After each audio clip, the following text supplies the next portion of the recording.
আসসালামু আলাইকুম দর্শক, আমি দেলোয়ার হাসান কৃষকের উঠান থেকে। আমি আবারও চলে এসেছি আমাদের একটি আম বাগানে আম কালেক্ট করার জন্য। আপনারা দেখছেন ইতিমধ্যে আমার হাতে অরিজিনালি হিমসাগর গাছ পাকা আম, এবং এই আমটা যেটা দেখছেন এই আমটা হচ্ছে ল্যাংড়া। তো দর্শক, আমরা অরিজিনালিভাবে গাছ থেকে আম হারভেস্টিং করে কোনো কেমিক্যাল ছাড়াই আপনাদের মাঝে সরবরাহ করছি। দর্শক, আর দেরি নয়, আমের দাম দিন দিন আমাদের চাঁপাইনবাবগঞ্জে বেড়েই চলেছে। তো আমি একটাই কথা বলবো যে আপনারা যত দেরি করবেন হয়তোবা আম আপনারা খেতে পারবেন বা দেখা যাচ্ছে খাবেন, কিন্তু দেখা যায় দামটা এবং প্রাইসটা আপনাদের বেশি দিন দিন বেশি বেশি বেশি পড়বে। হ্যাঁ, তো হচ্ছে আপনারা যারা আম খেতে চান তারা একদিন আগেই খান, কারণ হচ্ছে আপনারা দামে একটু সাশ্রয়ী পাবেন।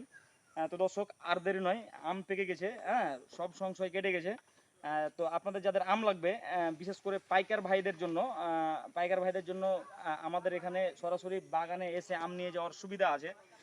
তো যাদের আম লাগবে আমাদের স্ক্রিনে দেওয়া নাম্বারে যোগাযোগ করে আলোচনা সাপেক্ষে আমাদের কাছ থেকে আম নিতে পারেন, এবং যাদের বাসাবাড়ির জন্য 1 ক্যারেট 2 ক্যারেট আমের দরকার তারাও আপনারা আমাদের সাথে যোগাযোগ করতে পারেন।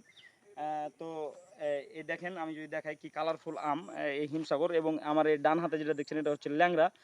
তো ল্যাংড়া এবং বোম্বাই, হিমসাগর, এই আমগুলা আমরা বা লখনা, এই আমগুলা আমরা অলরেডি কালেক্ট করছি। তো আপনারা এই আমগুলো আমাদের কাছ থেকে পাবেন। হ্যাঁ, তো যাদের লাগবে অবশ্যই তারা আমাদের সাথে যোগাযোগ করে অর্ডার কনফার্ম করবেন। আসসালামু আলাইকুম।